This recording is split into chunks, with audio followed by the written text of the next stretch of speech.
আপন মনে কৃষ্ণ নাম গাইতে গাইতে হঠাৎ পুরী গোসাই চোখটা খুলে দেখছে তার সামনে একটা ছোট্ট বালক এক ভাণ্ড দুধ নিয়ে দাঁড়িয়ে আছে। হরি বল হরি বল। পুরী গোসাই বুঝতে পারছে না, বালকটাকে ডেকে জিজ্ঞাসা করছে, বালক, এই বালক, কে রে তুই? আমার সামনে দাঁড়িয়ে আছিস, কি চাই তোর? আর তোর হাতে ওটা কি রে? ছোট্ট বালক রূপে ভগবান বললেন, আমি গো আমি, অনেকক্ষণ দাঁড়িয়ে আছি, তুমি বসে বসে কৃষ্ণ নাম করছো, তাই অপেক্ষা করছিলাম। এই দেখো তোমার জন্য দুধ এনেছি, খেয়ে নাও। দুধ? কেন? আমার জন্য দুধ এনেছিস কেন? বাহ, আনবো না, সেই কখন থেকে না খেয়ে আছো, তাই তো তোমার জন্য দুধ এনেছি। পুরী গোসাই বলছে, বালক, তুই কি করে জানলি আমি না খেয়ে আছি? আমি জানবো না তো জানবে কি শুনি? আরে আমি তো সেটাই বলছি, তুই কি করে জানলি? এইটুকু শিশু তুই, বল না বাবা, কি করে জানলি তুই? আরে শোনো গো, ওই ব্রজমাইরা ওই গোবিন্দকুণ্ডে জল নিতে এসেছিল, যাবার পথে বলা বলি করছিল তুমি নাকি গাছতলায় বসে আছো সারাদিন না খেয়ে, আহা অনাহারে আছো, তাই তো তোমার জন্য দুধ নিয়ে এলাম, না খেয়ে নাও। বালক, ওই ব্রজবাসীরা তোকে বললেন, তুই নিয়ে চলে এলি, ওরা কি করে জানলো যে আমি না খেয়ে আছি? আমার তো কোথাও সন্দেহ হচ্ছে তুই সেই বৃন্দাবনের কৃষ্ণ নয় তো। হরিবল হরিবল। কে বালক তুই? আমার জন্য এত বড় ভান্ডে করে দুধ এনেছিস, আমি তোকে চিনতে পারছি না বাবা। আচ্ছা আচ্ছা বালক, বলছি যে তোর নাম কি রে? প্রভু চিন্তা করছে, নাম তো বলা যাবে না। ওমা, ভক্ত যদি মন প্রাণ জীবন যৌবন সর্বস্ব ভগবানের চরণে সঁপে দেয়, ভক্ত যদি অনাহারে থাকে, ভগবান কোনোদিন সেবা করতে পারে না। ভক্তের বোঝা তো ভগবানই বয় গো। তুমি যদি নিজেকে তার চরণে সঁপে দাও, তোমার সকল দায়িত্ব তার কাঁধে পড়ে যায়। পুরী গোসাই মনে মনে প্রতিজ্ঞা করেছে জীবনে কারোর কাছে কিছু চেয়ে খাবে না। যার জন্য প্রভুর চিন্তা পড়ে গেছে, মাথায় চিন্তা এসে গেছে যে আমার ভক্ত অনাহারে আছে, তার জন্য কিছু নিয়ে যেতে হবে। যেই না নাম জিজ্ঞাসা করেছে, প্রভু চিন্তা করছে এক কাজ করি, একটু বকবো, মানে শাসন করব, নাম বলা যাবে না, কিন্তু বিষয়টাকে ঘুরিয়ে দিতে হবে। বলছে, এই যে শোনো, নাম শুনে কাম কি তোমার? তোমার জন্য দুধ এনেছি, আমি এইটুকু একটা মানুষ, কত কষ্ট করে কত দূর থেকে এসেছি, আমি তোমার জন্য দুধ এনেছি, তোমায় এত প্রশ্নের কি আছে? খেয়ে নাও। নাও বলছি, ফের যদি নাম জিজ্ঞাসা করেছো, আমি এক্ষুনি চলে যাব। আরে না না, যাস না, একটু দাঁড়া বাবা, চলে যাস না। কি মিষ্টি দেখতে তোর, কত সুন্দর কথা বলছিস তুই। আরে আমার সঙ্গে দুটো কথা বল, চলে যাস না। আচ্ছা, নাম তোকে বলতে হবে না। আচ্ছা বালক, বলছি যে তুই থাকিস কোথায় রে? তোর জায়গাটা কোথায় বল না। হমা, ভক্তের অন্তরে কিন্তু সাড়া দিচ্ছে যে স্বয়ং ভগবান এলেন না তো, কিন্তু বুঝতেও পারছে না, তাই বারবার প্রশ্ন করছে, বল না বাবা, তুই থাকিস কোথায়? প্রভু চিন্তা করছে, সব কথা এড়িয়ে গেলে হবে না, একটা কথার উত্তর তো দিতেই হবে। বলছে, শোনো, আমি কোথায় থাকি শুনবে? তাহলে শোনো। কিছু সময় পর তিনটে হাতে তালি দিয়ে যেই না পুরী গোসাই দ্বার খুলেছে, মা দেখছে থালাতে আর প্রসাদ নেই। মাথায় হাত, কি সর্বনাশ! মানছি তোমার খিদে পেয়েছে, তাই বলে তুমি সব খাবে? বাইরে কত ভক্ত, বৃন্দাবনে কেউ বাদ নেই, সবাই এসেছে, তুমি তাদের জন্য একটু প্রসাদ রাখবে না? সব খেয়ে ফেললে, আমি ওদের বলবোটা কি এখন? আমি কি বলবো? তারা তো সবাই আশা করে বসে আছে প্রভু, তুমি কি করলে এটা? একটু তো রাখতে পারতে বলো। বেশ, যা মনে হয়েছে তাই করেছো, তাদের কথা ভাবলে না? আমি কিছু জানি না, আমি কিচ্ছু জানি না। এই রইল থালা, চললাম আমি বাইরে, তোমার যা মনে চাই তাই করো। যেই না বাইরে এসেছে মা, সমস্ত ভক্তগণ ধরেছে, ও গোসাই প্রসাদ কোথায়? প্রসাদ নেই। কেন নেই?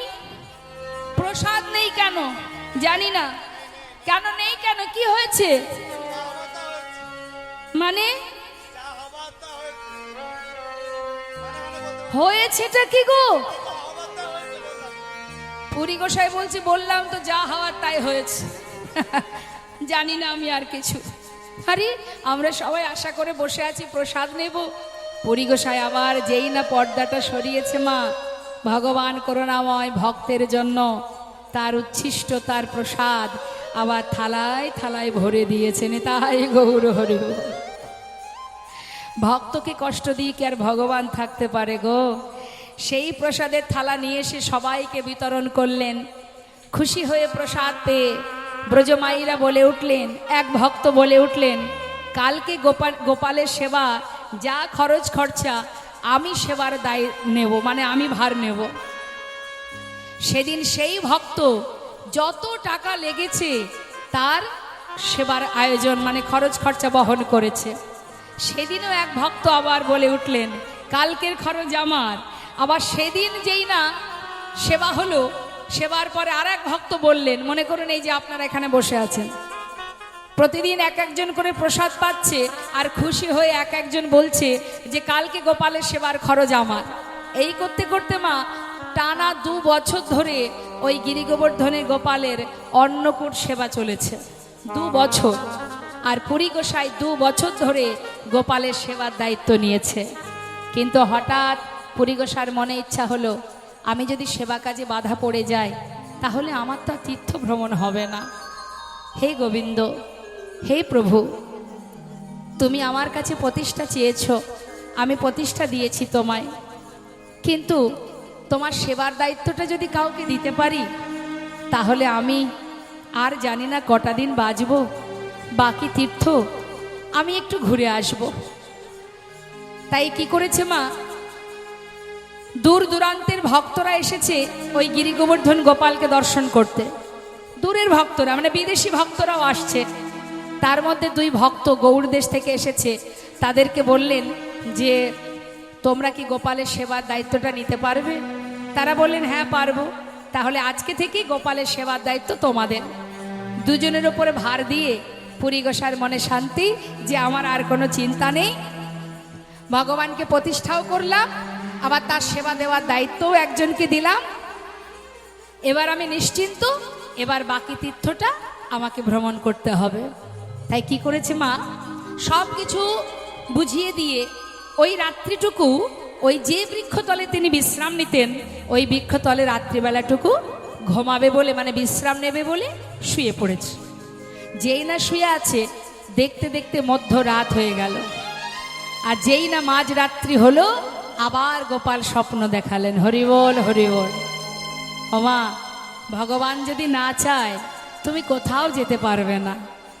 যেই না মনে মনে পুরী গোসাই ভেবেছে যে আমি এবার বাকি দিন কটা একটু তীর্থে যাব, ভগবান ভক্তকে আবার বেঁধে ফেললেন। কি করলেন, আবার একটা কাজ দিয়ে দিলেন। কি বলছে, গোপাল কহে মাধব অঙ্গের তাপ নাহি যায়, মলায় চন্দন আনো তাপে তবে সে জোড়া।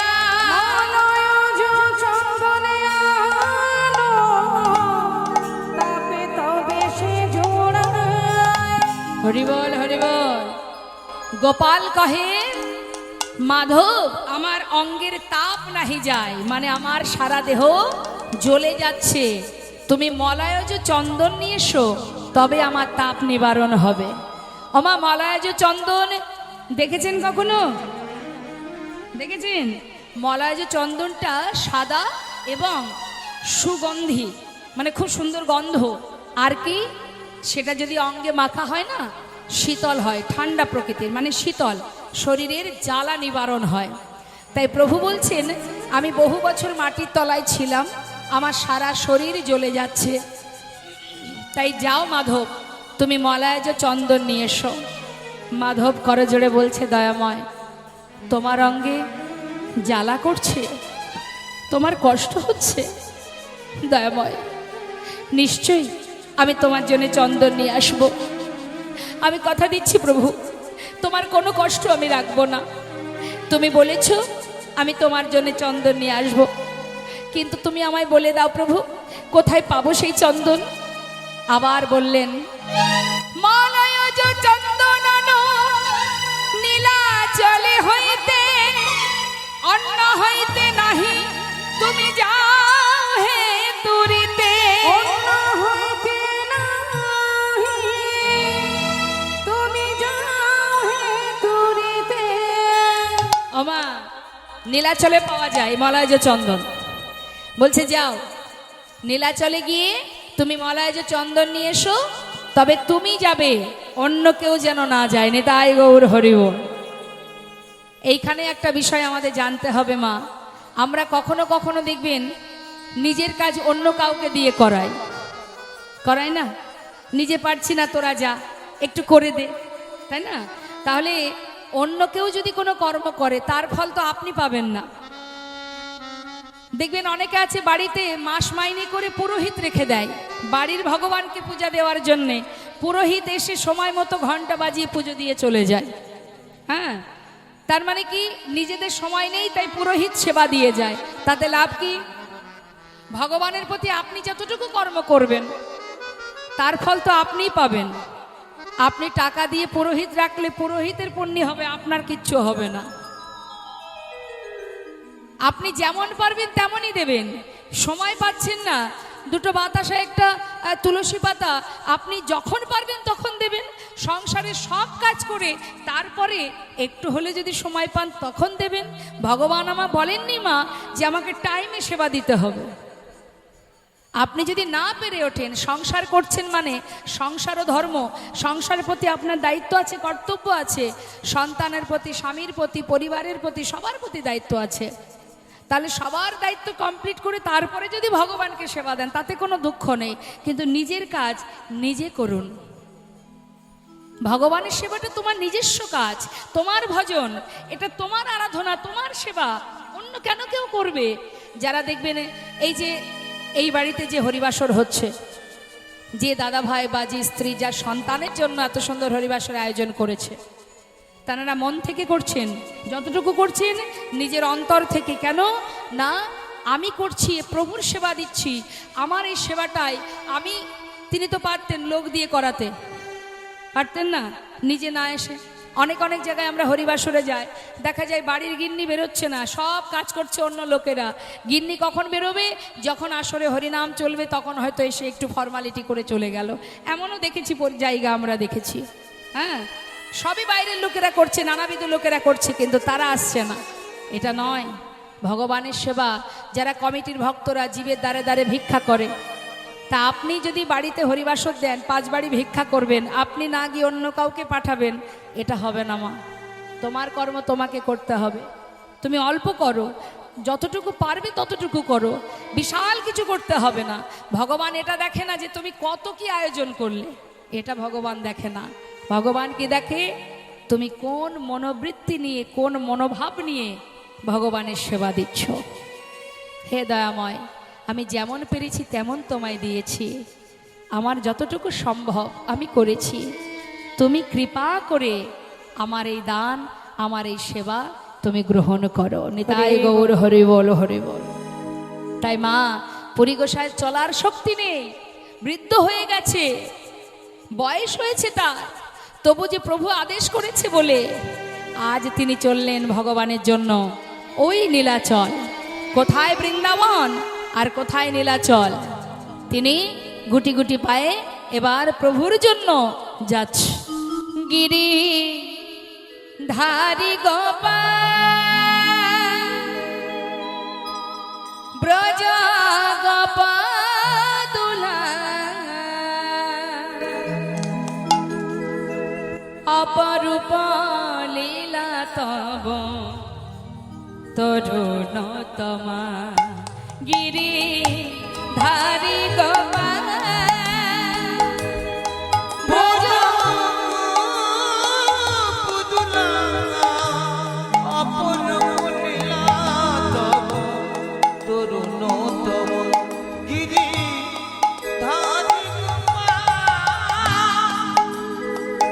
বিশাখার কাছে তুমি চিরনিরূপণ, শ্রী রাধা হৃদয়ে প্রেমের সেধন।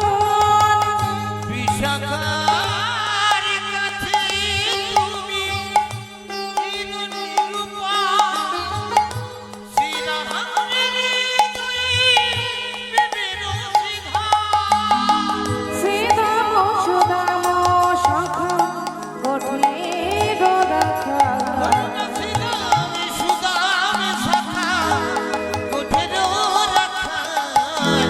অপরূপ লীলা তব তরুণতম।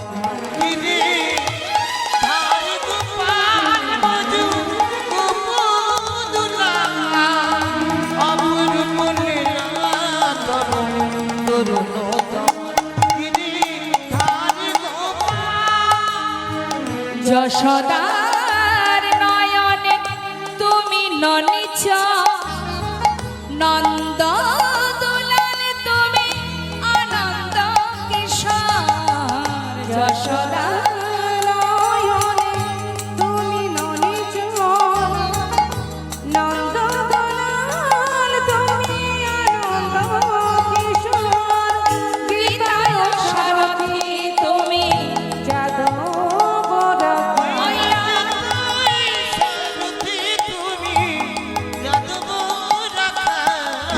অপরূপ লীলা তব তরুণতমা নিতাই গৌর হরি বল হরি বল।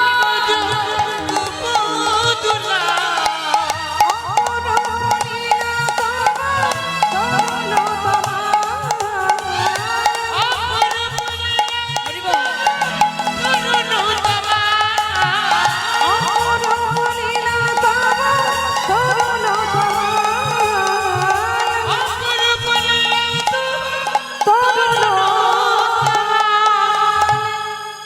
নবদ্বীপের মাঝে গৌরহরি যখন সন্ন্যাসী হন, গৌরহরি সন্ন্যাসী হয়েছিলেন কাটোয়া কাঞ্চননগরে কেশব ভারতীর আশ্রমে। সন্ন্যাসী হবার পর যখন মহাপ্রভু চলে যাচ্ছেন, তখন মহাপ্রভুর মাকে, মায়ের নাম কি? মায়েরা বলুন, সামনে যে মায়েরা আছেন, মহাপ্রভুর মায়ের নাম কি? জোরে বলুন। সচিমাতা। সচিমা কাঁদছে, কারণ তার ছেলে সন্ন্যাসী হয়ে গেছে। তা যখন মা কাঁদছে, তখন নিতাই চাঁদ এসে বলছে, মা তুমি কেঁদো না। নিতাই চাঁদকে, ইনি হচ্ছেন দাপর যুগে কৃষ্ণের দাদা বলরাম, কলিযুগে হয়েছে নিত্যানন্দ। তা নিত্যানন্দ প্রভু বলছে, মা তুমি কেঁদো না, ভাই যত দূরেই থাকুক না কেন, আমি ভাইকে তোমার কাছে ধরে নিয়ে আসব। মা বললেন, যে ছেলে একবার সন্ন্যাসী হয়ে চলে যায়, সে কোনোদিন আর মায়ার সংসারে ফেরে না। বললেন, মা ভাই সন্ন্যাসী হয়ে গেলেও নিয়ে আসবো, যদি না হয়ে থাকে তবুও নিয়ে আসবো, কথা দিচ্ছি তোমায়, ভাই যেখানে থাক যেভাবে থাক তোমার কাছে ধরে নিয়ে আসবো। এবার আমার নিতাই চাঁদ কাটোয়া কাঞ্চননগরে গিয়ে কেশব ভারতীর আশ্রমে গিয়ে জিজ্ঞাসা করলেন। গুরুদেব বললেন যে তোমার ভাই নিমাই একটু আগে সন্ন্যাসী হয়ে বৃন্দাবনের পথে চলেছে। নিতাই চাঁদ দেরি না করে ছুটতে ছুটতে পথের মাঝখান থেকে নিমাইকে পেয়ে যেন তেন প্রকারে ছলে বলে কলে কৌশলে তাকে নিয়ে আসে শান্তিপুরে। আমার নবদ্বীপ থেকে শান্তিপুর বেশি দূর নয়। শান্তিপুরে কোথায় এলো? অদ্বৈত আচার্য প্রভুর গৃহে। শান্তিপুরে যখন অদ্বৈত প্রভু গৃহে এসেছে, মা সচিমা খবর পেয়ে এসেছে নিমায়ের কাছে। এসে দেখছে কি নিমাই সন্ন্যাসী হয়ে গেছে। মা কাঁদছে, চোখের জল মার বাদ মানছে না। ছেলে আমার সন্ন্যাসী হয়ে গেল। গৌরহরি বলছে, মা তুমি কেঁদো না, তুমি যদি অসন্তুষ্ট হও আমি তোমার সাথে এই সন্ন্যাস ধর্ম পরিত্যাগ করে তোমার সাথে আবার ঘরে চলে যাব। মা বললেন, যে ছেলে একবার সন্ন্যাসী সে ছেলে আর কখনো ঘরে থাকতে পারে না। তুমি যখন সন্ন্যাসী হয়ে গেছো আমি তোমার বাধা দেব না। তবে একটা কথা বাবা, আমাকে ছেড়ে চলে গেলে সন্তান হারা যন্ত্রণা সে যার হারিয়েছে সেই জানে। তাই তুমি এক কাজ করো, সন্ন্যাসী হয়েছো ঠিক আছে, আমার কাছে কাছে থাকো, সন্তান শোকটা তো আমাকে পেতে হবে না। মা, সন্ন্যাসী যখন আমি হয়েছি তোমার কাছে তো আমি আর থাকতে পারবো না মা, আমি কি করব বলো। মা বললেন, তবে এক কাজ করো, যদি তুমি আমার কাছে না থাকো, কাছাকাছি যদি থাকো, অন্তত তুমি নীলাচলে বাস করো। নীলাচল অর্থাৎ পুরীধাম। পুরীধামে যদি তুমি থাকো, নদেবাসী যখন সব নীলাচলে যাবে তারা ফিরে এলে তাদের কাছ থেকে জানতে পারবো তুমি কেমন আছো, কোথায় আছো, কি করছো। তাই হবে মা, তোমার বাক্যই শিরোধার্য। মাথায় করে নিলাম তোমার কথা, আমি নীলাচলে যাব। মহাপ্রভু যখন চলে যাচ্ছে ঠিক তার ভক্তবৃন্দরা সবাই বলে উঠলেন, ও দয়াময়, তুমি যদি চলে যাও আমরা কিনে থাকবো, তুমি ছাড়া তো নবদ্বীপে আমাদের আর কেউ নেই, তাই তুমি যদি যাও তোমার সাথে আমরাও যাব। গৌরহরি বলছে, না না তোমরা যেও না, তোমরা তোমাদের সংসারে থাকো, সংসারের প্রতি দায় দায়িত্ব আছে তোমাদের। কে শোনে কার কথা মা? ভক্তরা কি ভগবানকে ছেড়ে থাকতে পারে? তারা বলে উঠলেন, দয়াময়, নবদ্বীপে তোমার সঙ্গে পথে পথে হরিনাম করেছি, তোমাকে ছেড়ে থাকতে হবে এ কথাটা যখনই মনে ভাবি আর নিজেদের স্থির রাখতে পারি না। তাই তুমি যদি চলে যাবে তোমার সাথে আমরাও যাব। আমরা তোমার কথা শুনবো না প্রভু, এ কথা রাখতে পারবো না। তারাও তাদের সংসার পরিত্যাগ করে মহাপ্রভুর সাথে নবদ্বীপ থেকে নীলাচলের পথে যাত্রা করলেন। তা কারা কারা যাচ্ছে মা? পণ্ডিত জগদানন্দ নিত্যানন্দ রায়, পণ্ডিত জগদানন্দ নিত্যানন্দ রায়, ওই না পণ্ডিত জগদানন্দ নিত্যানন্দ রায়। দেখো হরি গুণ কীর্তনে পথে চলি যায়, ওই না হরি গুণ কীর্তনে পথে চলি যায়। হরি গুণ কীর্তনে পথে চলি যায়। বলে হরি বল হরি বল, বলে হরি বল হরি বল, বলে হরি বল হরি বল। বলে হরি বল হরি বল। আচ্ছা, মাঝখানে রাধাকৃষ্ণ দেখতে পাচ্ছেন? দেখতে পাচ্ছেন তো? রাধাকৃষ্ণর এই পাশে যিনি আছেন ইনি কে? দেখে বলুন, জোরে বলুন। আর এ পাশে? হ্যাঁ, তা যাচ্ছেন আমার প্রভু ভক্তগণকে নিয়ে হরি গুণ কীর্তনে পথে চলে যায়, হরি গুণ কীর্তনে পথে চলি ওই যায়। না হরি গুণ কীর্তনে পথে চলি যায়। বলে হরি বল হরি বল, বলে হরি বল হরি বল, হরি বল হরি বল। বলে হরি বল হরি বল। হরি বিনা নাহি বল হরি বল হরি বল, হরি বিনা নাহি বল হরি বল হরি বল। হরি গুণ কীর্তনে পথে চলে যায়। না হরি গুণ কীর্তনে পথে চলে যাও। আমার ভক্তগণকে নিয়ে প্রভু যাচ্ছেন আমার পথে। যেতে যেতে হলো কি দেখুন, কোথায় এসে পৌঁছালেন? বালেশ্বর। গেছেন কখনো বালেশ্বরে? রেমুনাতে গেছেন? রেমুনা কে গেছেন? রেমুনায় হাত তুলে দেখান। হরিবল হরিবল। একজনকে দেখলাম রেমুনায় গেছে। গোপীনাথ মন্দির দর্শনে গেছেন? বাবা বাবা হরিবল। দুজন হলো, আপনার কেউ জাননি তাই তো? তাহলে শোনো, বেশি দূর খুব একটা যে কাছে তাও নয়, অনেকটাই দূর। তা মা রেমুনাতে যখন পৌঁছালেন, নীলাচলে যাবার পথে তো, নীলাচলে যাবার পথে ওই রেমুনার কাছে এসে গৌরহরি জিজ্ঞাসা করছে ভক্তদেরকে, ভক্তগণ এটা কোথায় বলো তো? রেমুনা। তাহলে রেমুনায় যখন এলাম, চলো এই রেমুনায় যে গোপীনাথ আছে একবার গোপীনাথকে দর্শন করে আসি। হরিবল হরিবল। দেখবেন মা, যারা সাধুগুরু বৈষ্ণব হয়, পথে যেতে যেতে হঠাৎ যদি কানে শোনে যে এখানে রাধা মাধবের একটা মন্দির আছে, কি এখানে একটা মায়ের মন্দির আছে, তার অন্তরে কিন্তু মনে হয় কাছাকাছি আছে যখন যাই একবার একটু দর্শন করে প্রণাম করে আসি, মনে হয় না মা? এটা ভক্তদের মনে হয়। তা এখন যেই না রেমুনায় পৌঁছালেন, রেমুনায় পৌঁছে হঠাৎ প্রভু চিন্তা করছে যে যাচ্ছি নীলাচলের পথে, রেমুনায় যখন এলাম যাই একটু রেমুনার গোপীনাথকে দর্শন করে আসি। এই বলে এবার মহাপ্রভু ভক্তগণকে নিয়ে ওই রেমুনার গোপীনাথ মন্দিরে এসে পৌঁছালেন। গোপীনাথ মন্দিরে এসে গোপীনাথ মন্দিরের সামনে একেবারে গোপীনাথের চরণে দণ্ডবাদ প্রণাম করলেন আমার মহাপ্রভু। নিতাই গৌর হরি বল। মানে শুয়ে পড়েছে মা মহাপ্রভু। তাহলে মন্দিরে যিনি আছেন তিনি হচ্ছেন গোপীনাথ, আর যিনি বাইরে প্রণাম করছেন আমার মহাপ্রভু।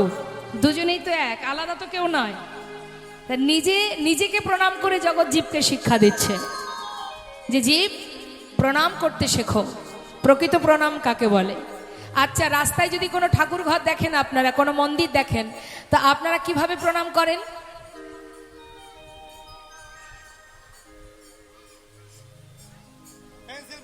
পথে যেতে যেতে আমরা কিভাবে প্রণাম করি? এই আঙুলটাই সম্বল আমাদের। রেডিমেড প্রণাম, পেন্সিল প্রণাম। আচ্ছা, বুঝলাম। তাহলে এই যে আঙুল দিয়ে আমরা প্রণাম করি, এটাকে প্রকৃত প্রণাম কি মনে হয় আপনাদের? যদি আমাকে প্রণাম করতেই হয়, যদি ভগবানের আশীর্বাদ পেতে হয়, তাহলে প্রণাম করার মতো করতে হবে। আচ্ছা, আপনাদের সামনে একটা প্রমাণ দিই মা। কোনো একজন সাধারণ মানুষের সামনে দাঁড়িয়ে দেখা যাচ্ছে সে আপনার বড়, আপনি তার সামনে দাঁড়িয়ে তাকে প্রণাম করবেন, পায়ে হাত না দিয়ে যদি ঠিক এইভাবে প্রণাম করেন, নেবে প্রণাম? তিনি খুশি হবেন? তাহলে একজন সাধারণ মানুষ যদি খুশি না হয়, ভগবান কি করে খুশি হয়? সাধুগুরু বৈষ্ণবের কথা বাদ দিলাম, মাতা পিতার কথা বাদ দিলাম, একটা সাধারণ মানুষকেও যদি প্রণাম করতে হয়, হয় তার পায়ে হাত দিয়ে প্রণাম করতে হবে, না হলে করজোড়ে মাথা নিচু করে প্রণাম করতে হবে। তাহলে তাদের সামনে যদি আঙুল দিয়ে প্রণাম করলে সে ক্ষমা না করে, যে আশীর্বাদ না দেয়, তাহলে ভগবানকে দেখে আমরা এইভাবে প্রণাম করি কেন? এটা তো উচিত নয়। প্রণাম যদি করবে তো করার মতো করো, যাতে তোমার মঙ্গল হয়। এক হাতে জিনিস আছে, একটা হাত দিয়ে প্রণাম করো, নিজের বুকের মাঝে হাতটা রেখে মাথা নিচু করো। হে দয়াময়, তোমার চরণে প্রণাম জানাই, তুমি কৃপা করে প্রণাম গ্রহণ করো। তাহলে মাথা নত করতে শিখতে হবে এবং প্রণামটা সঠিকভাবে করতে হবে। আজ আমার মহাপ্রভু তিনি যেই না গোপীনাথের চরণে প্রণাম করেছে মা, শুয়ে পড়েছে। যেই না প্রণাম করেছে, প্রণাম করা মাত্রই কি হলো শুনুন তাহলে। এবার একটু পদাবলীর কথাগুলো শুনতে হবে। রেমুনাই গোপীনাথ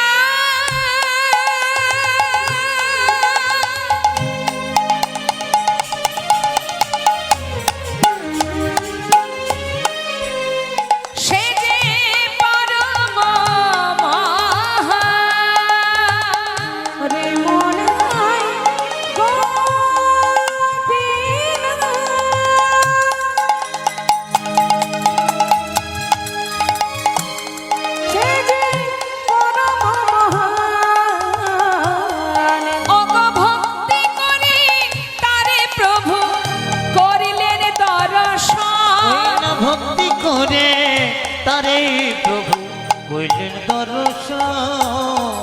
যেই না প্রণাম করেছে মা, গোপীনাথের মাথার যে চূড়াটা, ফুলের চূড়া, সেটা পড়েছে মহাপ্রভুর মাথার উপরে। তার পাদে পদ্ম কমলে প্রণাম করিতে, তার পাদ পদ্ম কমলে প্রণাম করিতে, তারে পুষ্প চূড়া পড়িল প্রভুর মাথেতে। পুষ্প চূড়া পড়ল প্রভুর সে মাথেতে। গোপীনাথের মাথার চূড়া মহাপ্রভুর মাথায় পড়ে গেল। আর যেই না মাথার উপরে পড়েছে, মহাপ্রভু চূড়াটা বুকের মধ্যে করে নিলেন। চূড়া পাইয়া প্রভু আমার অগয়ানন্দিত মন, চূড়া পাইয়া প্রভু আমার ওই নয়নাদিত তারে নিত্য গীত করিলেন লয়া ভক্ত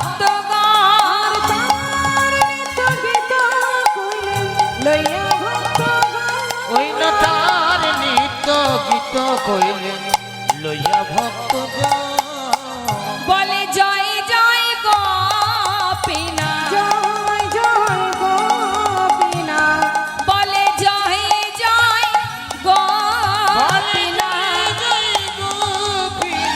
তুমি ত্রিজগতের নাথ, জয় জয় গোপীনাথ। তুমি ত্রিজগতের নাথ, জয় জয় গোপীনাথ। তার নিত্য গীত কইলেন লইয়া ভক্তগণ।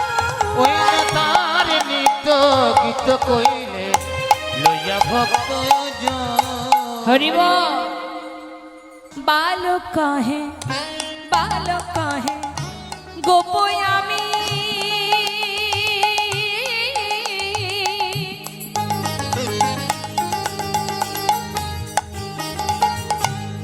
অগ এই গ্রামেতে বসি, ওই না বালক কহে গোপই আমি,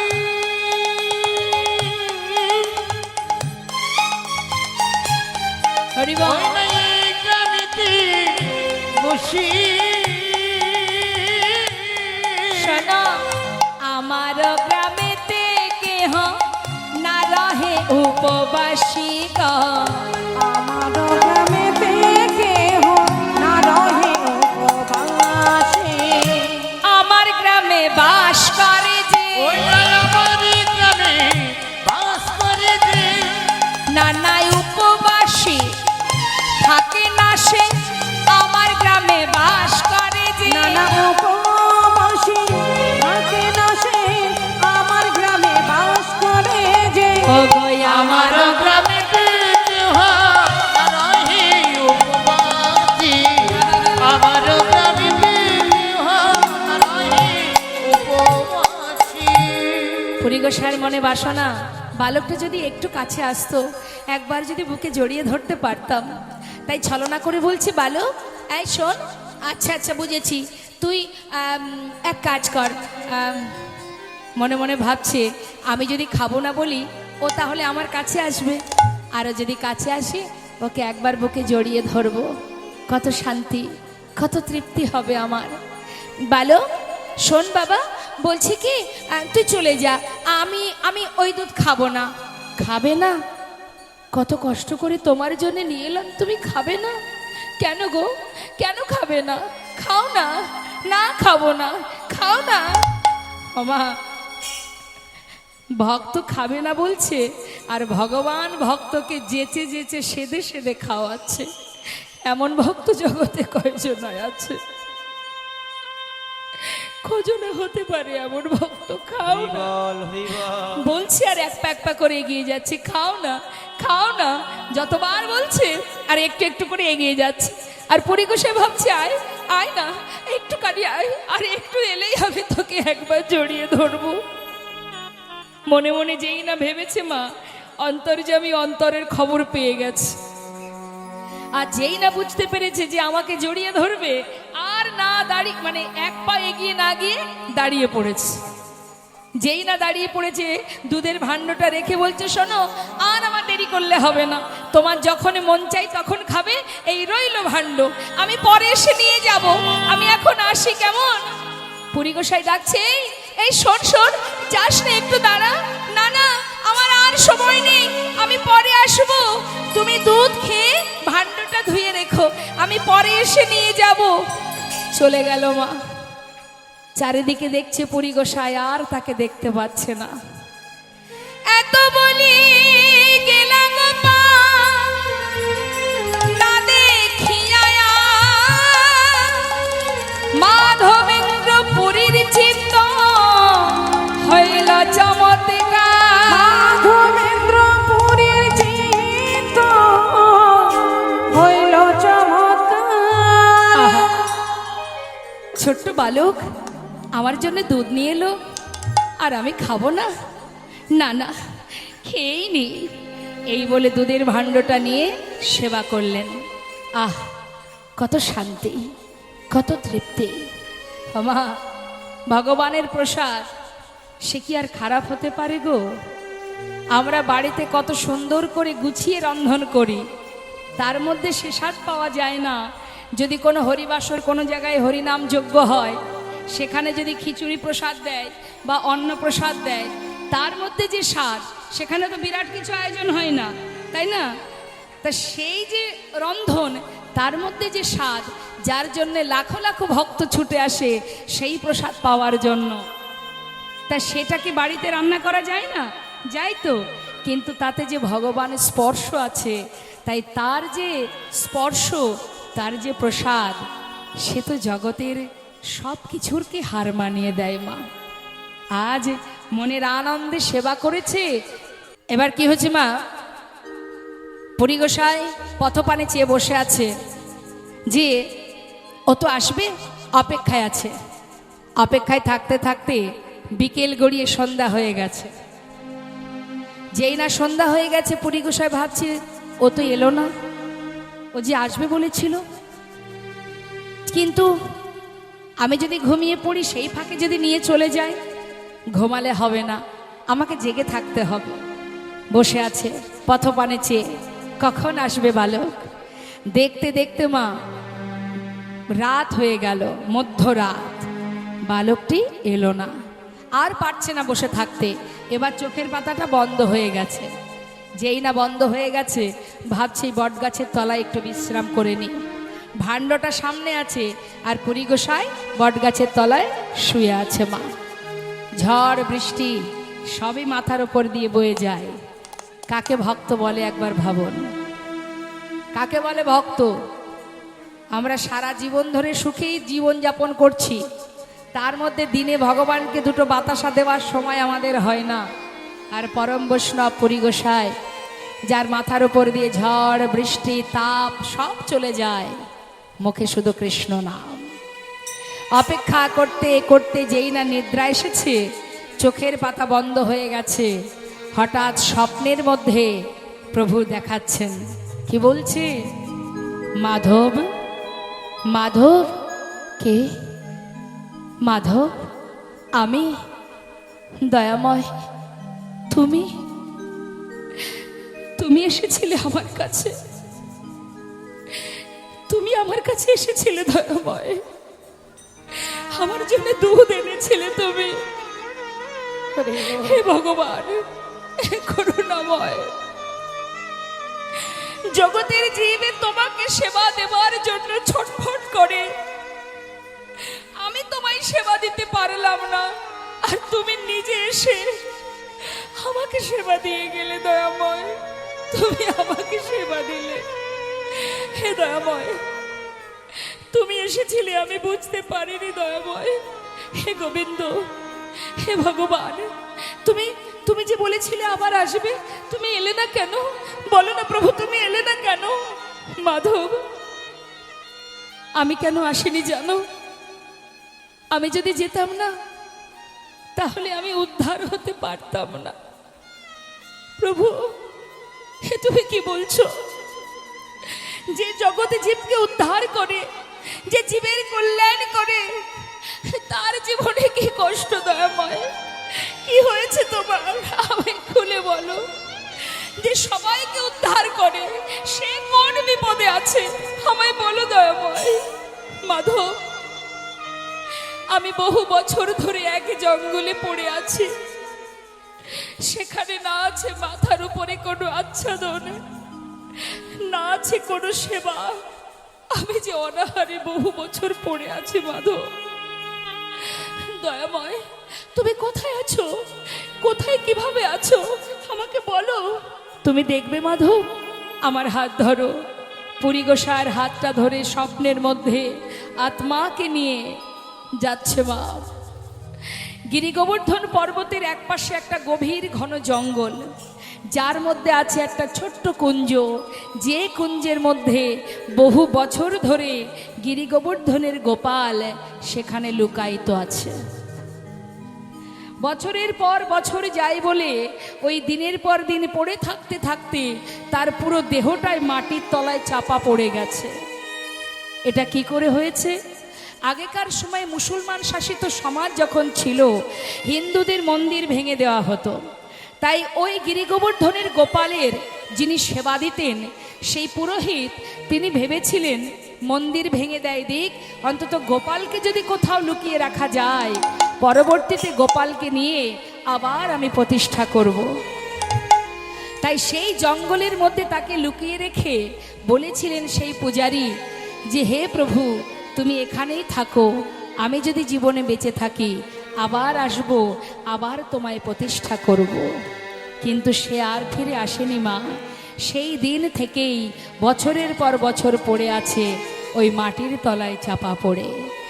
প্রখর রৌদ্রের তাপ সর্বশরীরে জ্বলে যায়, কখনো শীত কখনো বর্ষা তার মাথার উপর দিয়ে বয়ে যায়। অনাহারে দিন কাটে গোপালের। আজ ভগবান মাধবেন্দ্র পুরী গোসাইকে দর্শন করে বললেন, মাধব, আমি বহুদিন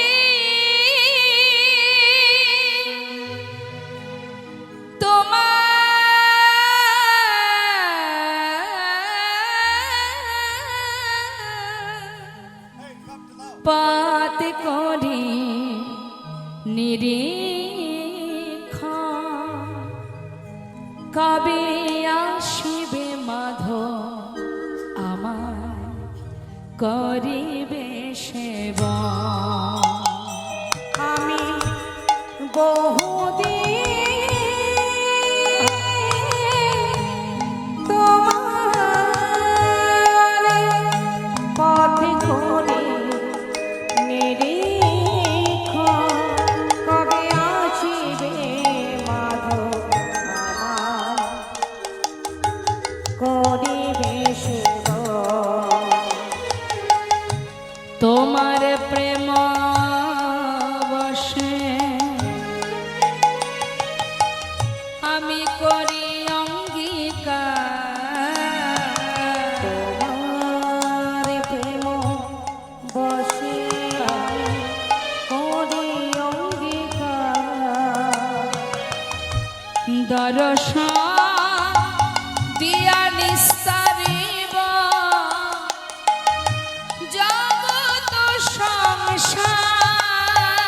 তোমার প্রেম বসে আমি করি অঙ্গীকার।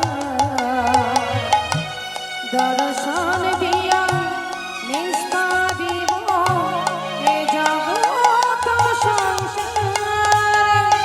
দয়াময়, তুমি দর্শন দিয়ে জগতে জীবের নিস্তার করবে। দয়াময়, জীবের কল্যাণ করবে, তুমি তুমি মঙ্গল করবে। দয়াময়, তুমি এত বছর পড়ে আছো প্রভু, কত কষ্টে আছো তুমি। মাধব, আমি কথা দিচ্ছি মাধব, তুমি যদি আমায় উদ্ধার করো, যদি আমায় প্রতিষ্ঠা করো, আমি তোমার ভক্তি ভালোবাসায় আমি সন্তুষ্ট। আমি জগতে জীবের কল্যাণ করব, নিস্তার করব। পার করো মাধব। প্রভু গো, তোমার নাম কি? নাম তোমার? তুমি থাকতে কোথায়? আমায় খুলে বলো দয়াময়। শ্রী গোপাল নাম গোবর্ধন ধারী, ব্রজে স্থাপিত আমি ইহায় অধিকারী। শ্রী গোপাল নাম গোবর্ধন ধারী, ব্রজে স্থাপিত আমি ইহায় অধিকারী। এবার মরে উদ্ধার করো মাধবেন্দ্রপুরী, মাধবেন্দ্রপুরী, মাধবেন্দ্রপুরী, মাধবেন্দ্রপুরী। এবার মরে উদ্ধার করো মাধবেন্দ্রপুরী, মাধবেন্দ্রপুরী।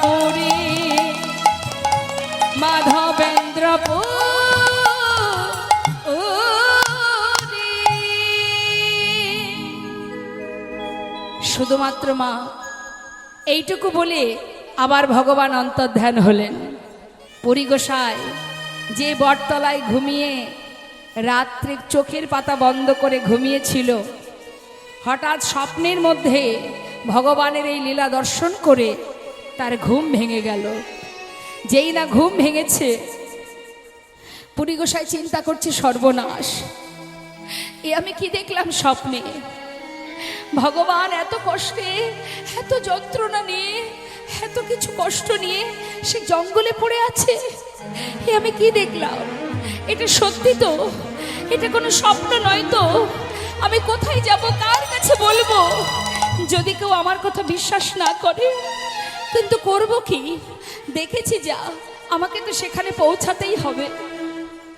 যমুনায় স্নান করে পুরী গোসাই ওই গিরি গোবর্ধন পর্বতের আশেপাশে যে গ্রামগুলো আছে, সেই গ্রামে গিয়ে সবাইকে ডাকছে, ওগো শোনো, ওগো তোমরা সবাই এদিকে এসো, এই গ্রামের ঈশ্বর তোমাদের গোবর্ধনধারী কুঞ্জে লুকায়িত আছে, চলো তাহারে বাহির করি।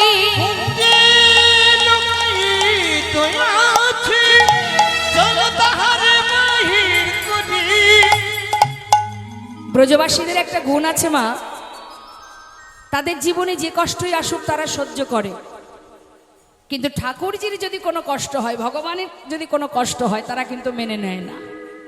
তাই যেই না ওই গোসাইয়ের কাছে শুনেছে যে এই গ্রামের ঈশ্বর তোমাদের গোবর্ধনধারী কুঞ্জে লুকায়িত আছে, চলো তাহারে বাহির করি, এই কথা শোনা মাত্রই সবাই বলে উঠলেন, ও ঠাকুর, ও গোসাই, সত্যি বলছো?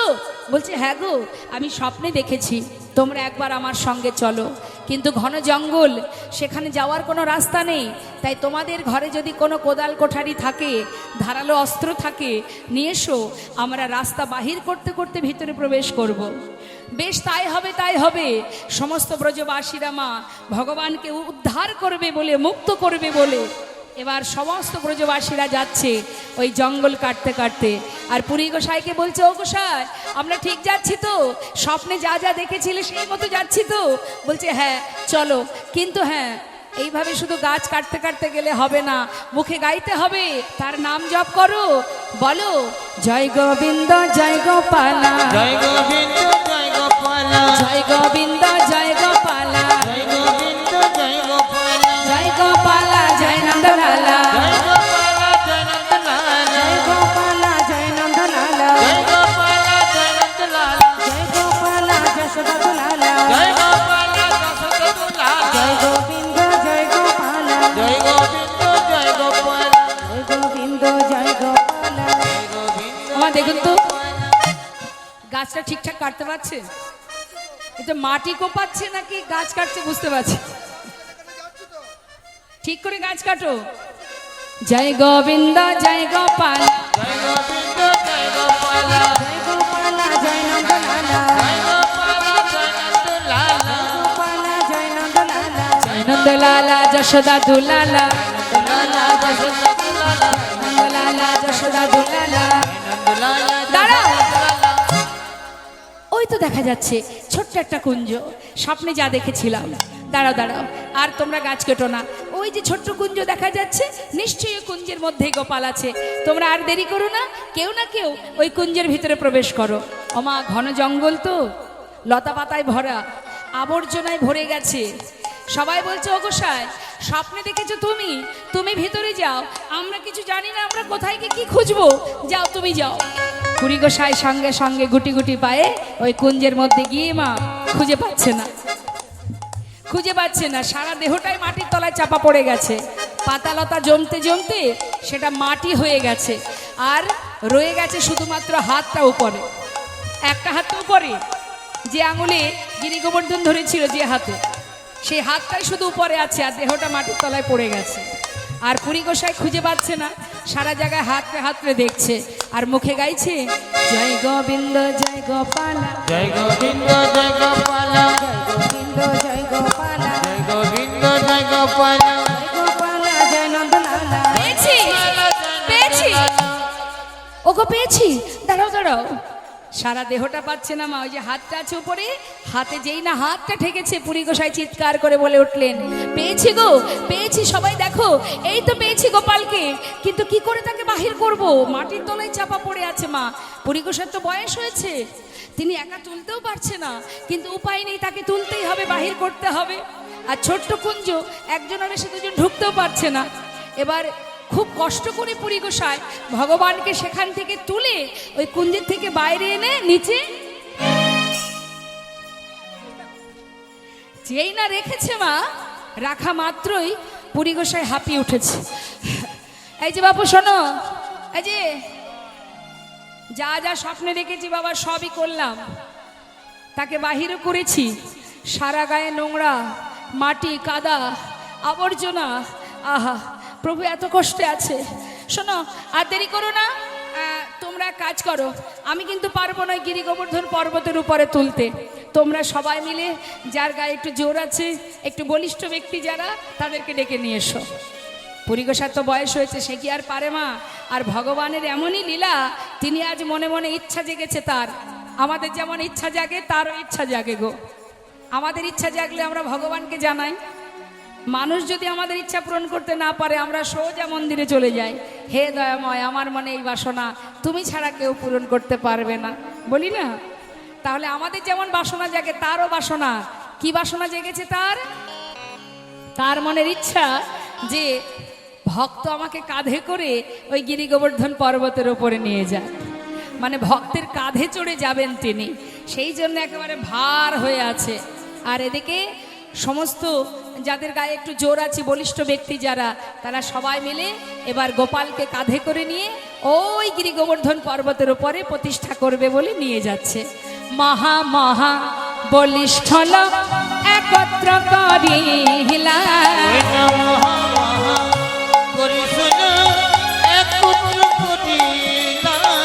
পর্বত পরে গেল পুরী, পর্বত পরে গেল পুরী, পর্বত পরে গেল পুরী, পর্বত পরে গেল পুরী, ঠাকুর লইয়া, ঠাকুর লইয়া, ঠাকুর লইয়া, ঠাকুর লইয়া, ঠাকুর লইয়া, পাথরের সিংহাসনে ঠাকুর বসাইল, পাথরের সিংহাসনে ঠাকুর বসাইল। ওমা পর্বতের উপরে বসার জায়গা কোথায়? পাথরের উপরে বসিয়েছেন। তা শুধু বসিয়েছেন তা নয়, আবার পিছন দিকে একটা পাথর দিয়ে হেলান দিয়েছে, মানে একেবারে চেয়ারের মতো হয়ে গেছে। বলছে পাথরের সিংহাসনে ঠাকুর বসাইল, পাথরের সিংহাসনে ঠাকুর বসাইল, বড় এক পাথর পৃষ্ঠে, বড় পাথর পৃষ্ঠে, অগয় অবলম্ব কহিল,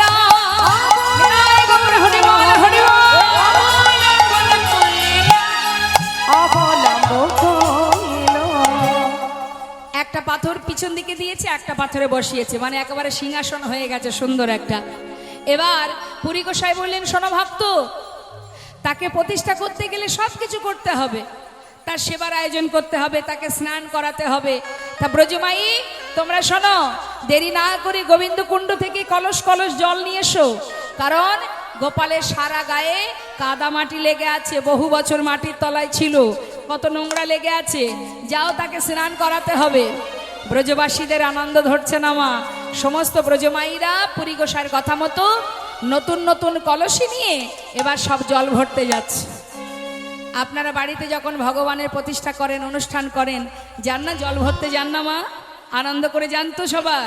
তা আজ ব্রজমাইরা গিরি গোবর্ধনে গোপাল প্রতিষ্ঠা হবে বলে মনের আনন্দে সমস্ত ব্রজগোপীরা একটা করে নতুন নতুন মাটির কলসি, 100 কলস, নবশত, নব মানে নতুন, শত মানে 100 কলস জল ওই পর্বতের উপরে তুলেছিলেন ব্রজবাসীরা, ব্রজমাইরা। তা জল আনতে যাচ্ছে মা, শুধু কিন্তু জল নিয়ে আসতে যাচ্ছে না, সাথে আবার বাদ্যযন্ত্র যাচ্ছে, মনের আনন্দে যাচ্ছে সবাই। কেমন ভাবে? নব শত ঘাটি জল আজি কইল উপনীত নব শত ঘাট জল আজি কইল উপনীত নব শত ঘট জল আজ কইল উপনীত নব শত ঘাট জল আজি কইল উপনীত শত ঘট জল আজ কইল উপনীত নব শত ঘাট জল আজি কইল উপনীত নব শত ঘট জল আজ কইল উপনীত নানা বাদ্য ভেরিবারে শ্রী গুণ গাই গীত নানা বাদ্য ভেরিবারে সে গুণ গাই গীত নানা বাদ্য ভেরিবারে সে গুণ গাই গীত নব শত ঘাট জল আজি কইল উপনীত শত ঘট জল আজ কইল উপনীত নব শত ঘাট জল আজি কইল উপনীত কেহ নাচে কেহ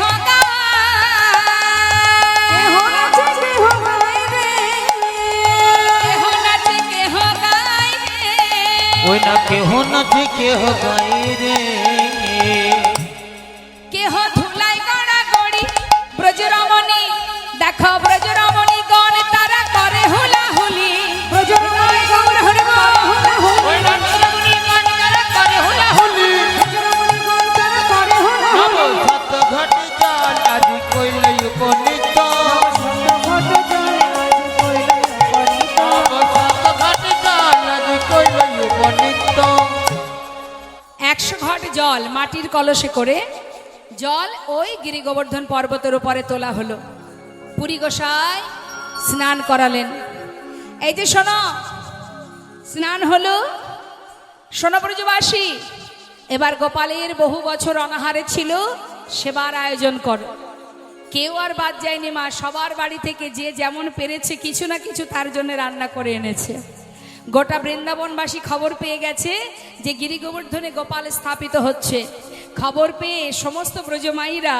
যার গোবিন্দ তো তাদের ভালোবাসার ধন তা ভালোবাসার মানুষের জন্য সবাই আমরা যেমন রান্না করি প্রভু সেবার জন্য ব্রজমাইরা তারা যে যা পেরেছে রন্ধন করে করে সবাই নিয়ে এসেছে এখন সবার সেবার ওই বস্তু এক জায়গায় করেছে যখন যেন মনে হচ্ছে একটা অন্নকূট তৈরি হয়ে গেছে অন্নকূট মানে অন্নের পাহাড় তা যাই হোক সবাই এনেছে রাশি রাশি রুটি স্তূপে স্তূপে অন্ন নানাবিধ রসা নানাবিধ ছানা পুরি মাখন ক্ষীর যে যা পেরেছে সব রন্ধন করে এনেছে এখন পুরী গোসাই বললেন তাহলে তোমরা এবার বাইরে যাও আমি গোপালকে নিবেদন করে দিই গোপালের নিবেদন হলো মা এত বলি পুরী গোসাই নিবেদন করিল বহুদিনের খোদাই গোপাল সকলি খাইল বহুদিনের খোদাই গোপাল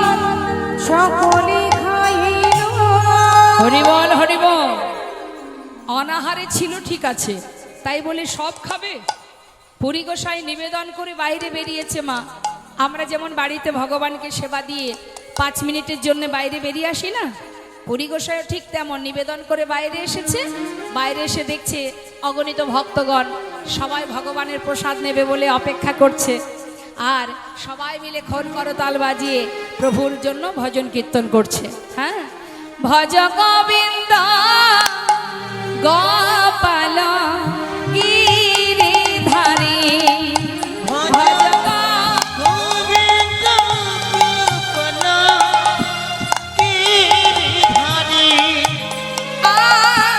গিরিধারী গোবর্ধন ধারী গিরিধারী গোবর্ধন ধারী গোবর্ধন ধারী জয় জয় বংশী ধারী ভজ গোবিন্দ গোপাল গিরিধারী ভজ গোবিন্দ গোপাল গিরিধারী বৃন্দাবন থেকে যাত্রা করেছি নীলাচলে যাবার জন্য তা নীলাচলে যাবার পথে রাস্তার মাঝখানে ওই রেমুনার ওপর দিয়েই তাকে যেতে হবে মা তা যখন রেমুনার ওপর দিয়ে যাচ্ছে চিন্তা করছি তাই তো এলাম যখন রেমুনা যাই একবার একটু গোপীনাথকে দর্শন করে তার চরণে প্রণাম করে আসি এই মনে করে যেই না পুরী গোসাই রেমুনার মন্দিরে প্রবেশ করেছে মা, তখন সবেমাত্র সন্ধে হয়ে গেছে। আর যেই না সন্ধে হয়ে গেছে, গোপীনাথ মন্দিরের সামনে গিয়ে প্রণাম করতে যাবে, এমন সময় পূজারী, ওই গোপীনাথ মন্দিরের যে পূজারী, তিনি কি করেছে, মন্দিরের দরজাটা বন্ধ করে দিয়েছে। তখন পুরী গোসাই জিজ্ঞাসা করছে, ও পূজারী, আমি এসেছি গোপীনাথকে প্রণাম করব, তুমি দ্বার বন্ধ করে দিলে, একবার দেখতে পেলাম না। তখন পূজারী বলছে, শোনো, এখন আর দর্শন হবে না। কেন? এখন গোপীনাথের ভোগ দিতে হবে সন্ধ্যার সময়। সন্ধ্যায় আবার কি ভোগ হয় জানো না? শোনো শোনো, সন্ধ্যায় ভোগ লাগে অমৃত কেলি না, সন্ধ্যায় ভোগ লাগে অমৃত কেলি না, দ্বাদশ মৃত্যু পাত্র ভরি অমৃত সমান, ওই না দ্বাদশ পাত্র ভরি অমৃতের সমান, দ্বাদশ মৃত্যু পাত্র ভরি। সমান। দ্বাদশ পাত্র ভরি অমৃতের সমান। কথাটা কি বললেন মা? সন্ধ্যায় ভোগ লাগে অমৃত কেলি নাম, দ্বাদশ মৃৎ পাত্র। মৃৎ পাত্র মানে মাটির পাত্র, আর দ্বাদশ মানে 12টা। 12টা মাটির পাত্রে ক্ষীর ভোগ হয়, যেটাকে বলা হয় অমৃত কেলি ভোগ। এই অমৃত কেলিটা কেমন ভাবে তৈরি হয় জানেন? অনেক দুধ জ্বালিয়ে তবেই কিন্তু এই অমৃত কেলি তৈরি করা হয়। অনেক দুধ জ্বালিয়ে শুকিয়ে শুকিয়ে তবেই অল্প একটুখানি এই অমৃত মানে ক্ষীর ভোগ হয়, যেটাকে অমৃত কেলি বলে। তা বলছে 12টা পাত্রে এখন গোপীনাথের ভোগ হবে। গোপীনাথের ভোগ বলে প্রসিদ্ধ যাহা, গোপীনাথের ভোগ বলে প্রসিদ্ধ যাহা, গোপীনাথের ভোগ বলে প্রসিদ্ধ যাহা, পৃথিবীতে এইছে ভোগ কাহা নাহি আর, পৃথিবীতে হচ্ছে ভোগ তাহা নাহি, নানা পৃথিবীতে ওইছে ভোগ কাহা নাহি আর, পৃথিবীতে হচ্ছে ভোগ তাহা নাহি। নাই তুলনা, নাই তুলনা, শোনো, নাই তুলনা, না নাই তুলনা, এই ক্ষীরের নাই তুলনা, ওই ক্ষীরের নাই তুলনা, কোথাও পাবে না, কোথাও পাবে না, নানা কোথাও পাবে না, কোথাও পাবে না, এই অমৃত কেলি ভোগ কোথাও পাবে না, অমৃত কেলি ভোগ কোথাও পাবে না, পৃথিবীতে ওইছে ভোগ কাহা নাহি আর, পৃথিবীতে হচ্ছে ভোগ তাহা নাহি। পৃথিবীতে ওইছে ভোগ তাহা নাহি আর। গোপীনাথকে চন্দন লেপন করলে আমার তাপ, আমার জ্বালা নিবারণ হবে। যাও। পুরী গোসাই দেরি না করে রেমুনার মন্দিরের যে পূজারী, তাকে স্বপ্নের কথা খুলে বললেন। খবর পেয়ে সমস্ত রেমুনার ভক্তগণ এলেন। এবার পূজারী আর এদিকে পুরী গোসাই সবাই মিলে সেই চন্দন গোপীনাথের অঙ্গে লেপন করতে শুরু করলেন। মা কতদিন লেপন করেছে? টানা 21 দিন। যতদিন চন্দন ছিল ততদিন লেপন হয়েছে, মাখিয়েছে গায়ে। হ্যাঁ, এক টানা 21 দিন, যাকে বলা হয় চন্দন যাত্রা। যদি আপনারা যান কখনো রেমুনার গোপীনাথ মন্দিরে, চন্দন যাত্রা যখন হয় অক্ষয় তৃতীয়া থেকে শুরু হয়, দর্শন করে আসবেন। সেইখানে পুরী গোসাই রয়ে গেলেন, আর কোথাও যায়নি মা, সেখানে তার সমাধিও আছে, দর্শন করে আসবেন। এবার চন্দন লেপন করছে আর সমস্ত ভক্তবৃন্দ ভগবানের সেই লীলা দর্শন করছে, আর সবাই গাইছে নবদুরি বাদল ঘন শ্যাম, নব দুরি বাদল ঘন শ্যাম, নব দুর্বাদল ঘন শ্যাম, নব তোরে বাদল ঘন শ্যাম, ঘন শ্যাম, তোরে বাদল ঘন শ্যাম, ঘন শ্যাম, দুর্বাদল ঘন শ্যাম, নব দুর্বাদল ঘন শ্যাম। হে রাধাকান্ত কমল প্রশান্ত, হে রাধা রাধাকান্ত কমল প্রশান্ত, তুমি প্রভু নিদানে হৃদয়, নব দুর্বাদল ঘন শ্যাম, নব দুর্বাদল ঘন শ্যাম। যে বাঁশি বাজিয়েছিলে, যে বাঁশি বাজিয়েছিলে, যে